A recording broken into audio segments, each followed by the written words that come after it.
Hello guys, welcome back to my channel Riya thoughts. ఇదైతే Sunday mini vlog అండి. Sunday మా పిల్లల్ని తీసుకొని నేనైతే పార్క్ వెళ్ళాను. నన్ను పిల్లల్ని మా డాడీ దింపేసి బయట కొంచెం పని ఉంటే వెళ్ళారు. ఈలోపు నేనైతే ఆడిద్దామని చెప్పి అయితే పిల్లలిద్దరిని తీసుకొని వచ్చాను. చూడండి, పార్క్ అయితే చాలా బాగుంది చూడడానికి. మొత్తం ఎప్పటి నుంచో ఉంది, ఎప్పుడు ఎంతే నీట్గా క్లీన్గా ఉండిద్ది. ఎప్పుడు చూసినా ఆ చెట్లు అవన్నీ చాలా బాగుంటాయి. నేను కూడా ఇక్కడే ఆడుకునేదాన్ని. ఇప్పుడు మా పిల్లల్ని తీసుకొని వచ్చాను. నాలో చేంజెస్ వచ్చినాయి, కానీ పార్క్లో మాత్రం ఏం చేంజ్ రాలేదు. ఇంకా పార్క్కి వెళ్ళాక కాసేపు అయితే మా పెద్ద పాప బాగా ఆడుకుంది.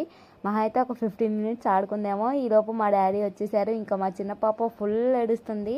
పాపనైతే మా నాన్నకి ఇచ్చేసాను. ఇచ్చాక ఇంకా పెద్ద పాపని ఎలాగో తీసుకొచ్చా కదా, అప్పుడే తీసుకెళ్దాంలే అని చెప్పి అక్కడ ఉన్నవన్నీ ఒక్కొక్కసారి అయితే ఎక్కించాను. అయినా తను రానంటే రానంటుంది. బట్ ఏం చేస్తాం, పాప ఏడుస్తుందిగా అని చెప్పి ఎలాగోలా నచ్చ చెప్పి అయితే ఇంటికి తీసుకొచ్చేసాను. పాపం బాగా ఫీల్ అయ్యింది. పార్క్ అయితే దీనికి ఎటువంటి ఎంట్రీ ఫీజు ఉండదు. సండే కదా, అందుకే చాలామంది పిల్లలు కూడా ఉన్నారు. నేను సండే కదా పిల్లలు వస్తారులే అని చెప్పి పిల్లని అయితే తీసుకెళ్ళాను. బట్ వెళ్ళినందుకు కాసేపు కూడా ఆడుకోవడానికి అవ్వలేదు. చిన్న పాప ఏడుస్తూనే ఉంది. ఒక 15 మినిట్స్ ఆడిచ్చి ఇంటికైతే తీసుకొచ్చేసాను. చూసారు కదా, నా వీడియో నచ్చితే నా ఛానల్ని లైక్ చేసి, షేర్ చేసి, సబ్స్క్రైబ్ చేసుకోండి. Thanks for watching guys.